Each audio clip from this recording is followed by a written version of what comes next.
Be the Talk, episode 227, featuring Kathryn Lennon Johnson. Welcome to Be the Talk. We go behind the talk 7 days a week for tips and techniques to help you change the world. I'm Nathan Eckel, and a talker myself. I'm interviewing others who change the world with their talk. You can too, even if you've never given a talk before. Let's get started with today's show. We are live with Kathryn Lennon Johnson. Kathryn, are you ready to talk? I certainly am. Thanks for having me, Nathan. Kathryn Lennon Johnson is an entrepreneur, author, business speaker, and consultant with 18 plus years of experience in behavior change marketing and communications from a healthcare and social housing background. She's the founder of Built Environment Skills in Schools. She's the author of Selling for Entrepreneurs, and her next book, Building the Future, is due out in 2018. Kathryn Lennon Johnson, welcome to the talk. Hi. Your talk is called How Does Your City Affect Your Health? And I love it because you talk about a lot of things that we don't normally talk about in terms of architecture, design, city planning. One of the things that's most interesting is just we're not in the Industrial Revolution anymore. And so we have different needs, and we have really a need to congregate. And the men who designed our cities hundreds of years ago, in some cases, really only put one point of view into impact, and you bring light into many other kinds of diverse views, which really speak to some of the more emotional and social needs that we have. So, Kathryn, please just summarize and take us behind that talk. Absolutely. I think you've given it great context there. I am a passionate believer that the built environment truly impacts our lives at levels that we can't even comprehend on a daily basis. It's everything in our lives. It's mental and physical health. It's social mobility. It's well-being. It's educational attainment. It's inclusion. It's crime prevention. It's blah, blah, blah, blah, blah, blah, blah. And yet a lot of the things that we build are pretty and shiny and not really as fundamentally significant as they should be. And yet human beings have behaved the same way for centuries. We know what helps us to sleep well, or what helps us to keep calm and keep our cortisol levels low. And yet we don't build things that reflect that, which is remarkable and astonishing and terrifying to me. Also, from the construction sector perspective, I know that materials have to come from all sorts of different places and all sorts of different sources, but we poison the air, we poison the water, we poison the food chain in order to get those things just to build pretty shiny things, when really we don't need to do that. And that seems a very weird human trait to me. Kathryn, what are some of those felt needs? I mean, we don't necessarily need to all be we have different priorities in our economy. We have different patterns of mobility. Where are we really missing it right now in terms of the most human needs and what we're seeing in our society right now? I think some of the issues, certainly in the UK where I am, there is a huge rise in the homeless population. So just looking at that sort of imbalance and inequality in basic security and safe places to sleep, those sort of things. For a healthcare perspective, the National Health Service here, one of the biggest issues that they're facing at the moment is a massive rise in mental health problems. And certainly in multi-occupancy buildings, a lack of acoustic materials is one of the main contributors to that, because if you can hear your neighbours switching on the kettle, watching TV, having a row, that is the beginning of low-level mental health problems.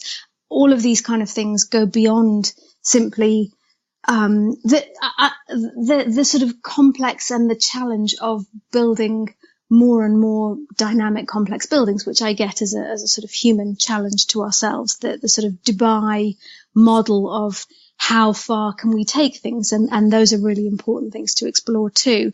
But at a basic civic social level, those are some of the issues, I think.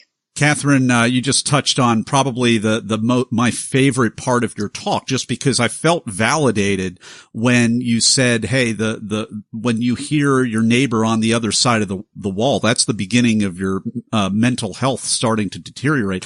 What are you basing that on? That was just a first thing that I heard that kind of legitimized that gut level feeling that I agree with you. I'm wondering if what you're pointing to in terms of any research or how you were aware of that, because I knew it, just gut level. We see it with so many people crammed in. So could you take us in that direction a little bit, Kathryn? Absolutely. I mean, I'm not a mental health specialist, but I understand it from the point of view of raising of blood pressure, adrenaline levels, cortisol levels, and those raised levels for any period of time are the beginning of neuroses, which is what we term low-level mental health problems. Now, one of the issues about mental health is that it doesn't necessarily escalate in the same way as physical health. It can sort of transpire very, very quickly into something much bigger, much more significant.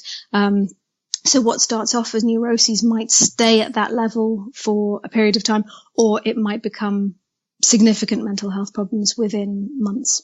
Well, and we're seeing this, whether it's in the UK or the USA or even Canada, tragically enough. I mean, we're seeing people who are disturbed, people who have these emotional issues, and some of the escalations that happen as a result of that. So, I mean, what's your opinion, Kathryn, on some of these solutions that I see these wonderful looking kind of info movies on my social media feeds of tiny homes for the homeless and other things like that. Number one, have you seen some of the same things? Number two, in your opinion, are they working? Number three, what can we do instead if they're not working? What are your thoughts?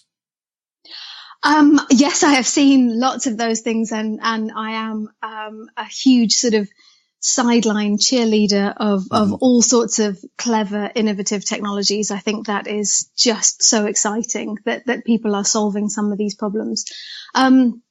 For me, I don't come from a technical background in construction, so I wouldn't want to weigh into whether one thing is better than another, because I don't really have enough to base that on. But I think certainly when you're looking at issues around homelessness or providing refuge and shelter and that kind of thing, certainly something that you can build in a couple of days would seem like a logical improvement on something that takes months and months and months to do. For me, it's really about taking all of this innovation, these ideas, this future thinking, and putting that to young people and encouraging them to come into the construction sector, because the thinking that has gone before has intentionally or unintentionally caused a lot of these problems. And I want to encourage young people who aren't bought into that way of thinking to say, let's do things differently. It's not good enough that we don't have places for people to sleep, or we have places where mental health is a problem, or whatever the issue might be. Kathryn, you're going to need to forgive me for not bringing this up earlier in the interview, but the more you're talking, the more unique bifurcation that I see in just your background, because you're very design and city planning oriented and systems thinking oriented in that way, but you're also very empathy and human and social kind of social awareness oriented. So that seems a little bit unusual to me. When did that start for you? And would you describe that a little bit differently? So feel free to correct me if I'm a little bit off there. I'd love to hear the backstory of it, Kathryn. No, I think that absolutely sums it up. Partly it's probably just because I am really opinionated and argumentative, and I think the people that know me would probably say that I've come to these opinions just to be contrary, really.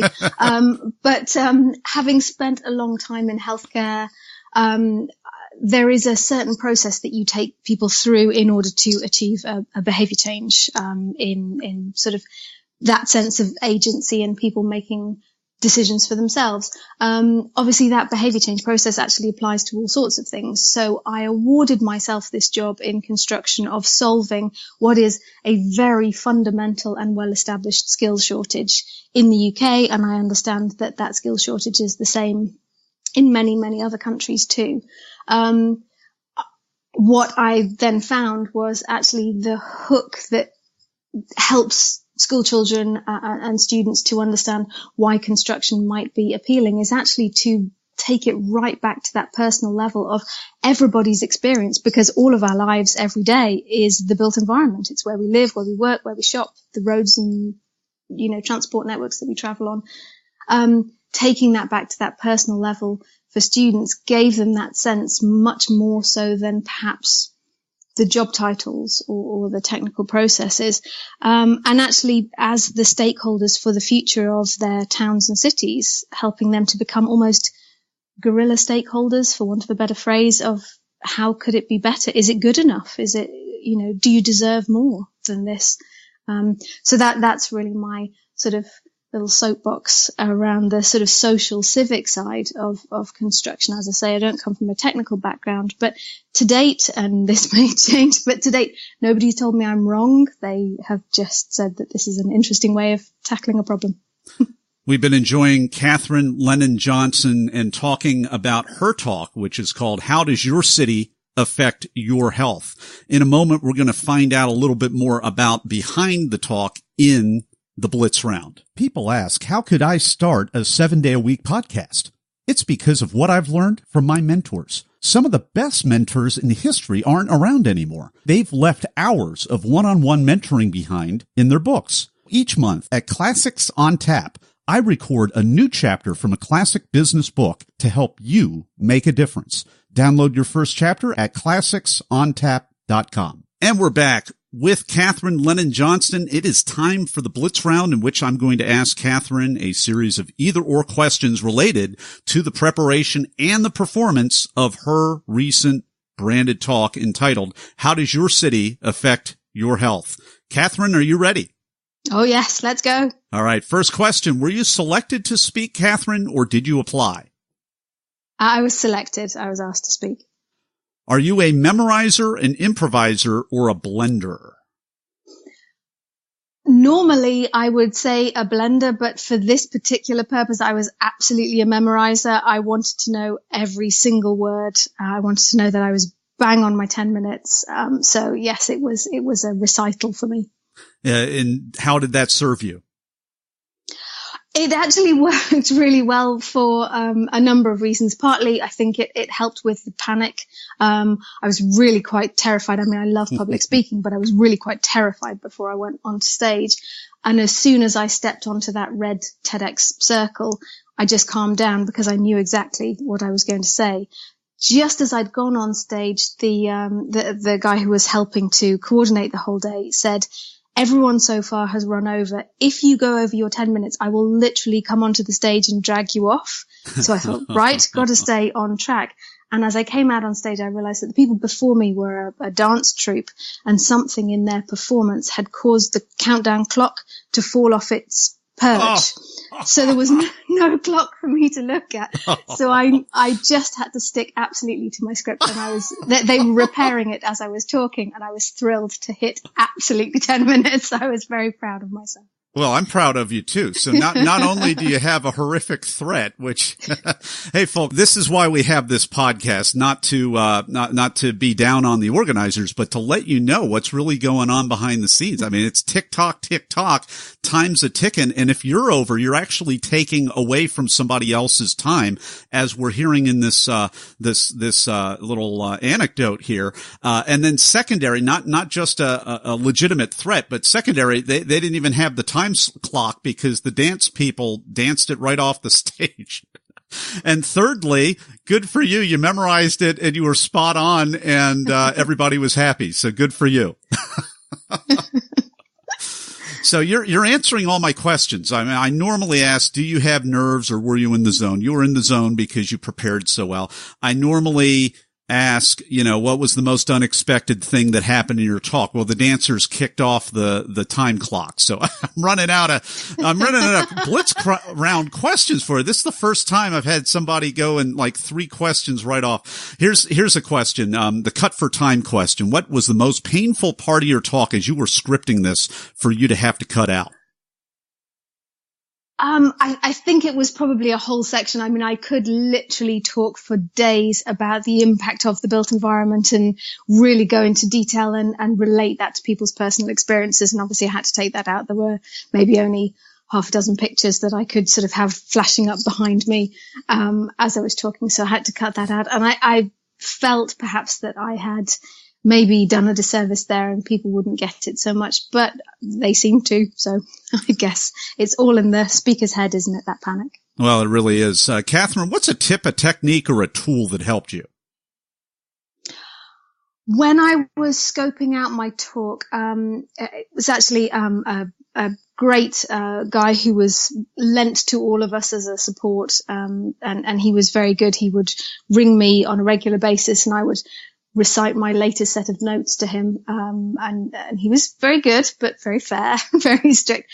But I really used the Martin Luther King model of creating a talk, taking things through those very clear stages, because I wanted to tell a story, and not that I'm relating myself at all to Dr. King, but just to use that model so that you know you're on track, you know you're making the points that you want to make. That was really good for me. So, Kathryn, I am actually unfamiliar with Dr. King's model. Can you summarize it for us briefly? Absolutely. It's the I Have a Dream model. Oh. So it's about taking a key point or key words and reinforcing those regularly through what you're saying. It's creating a sense of unity. So talking about something that relates to a number of people, giving that history and context, and then talking about the impact and the opportunities and painting your vision of the future. That's the I Have a Dream model. Last question for you, Kathryn. What would you say is the biggest challenge of your talk? Gosh, the biggest challenge for me, or the biggest challenge that I was setting for others? Oh, for yourself, however you define it. Oh, I think for me, it was really a timing issue. The week of the TEDx, I run careers weeks for schools all across the UK. So the week before was actually a whole week of events that I'd done for about 450 students. So I hadn't really had time to think about my talk. And I guess in some ways that helped me not to panic, but it meant that I didn't feel nearly as prepared as I wanted to be. Well, and I would imagine there's a big, not emotional, but energy crash right after your talk is done. I don't know that I would recommend that talk universe, but, Kathryn, must have a unique wiring to be able to do all of that. Would you have done it the same way, or would you ideally, find a different way to segment out your schedule, Kathryn? I think ideally it would have been better, but actually it worked really well. And then I just slept all of the next day. I didn't speak to anybody.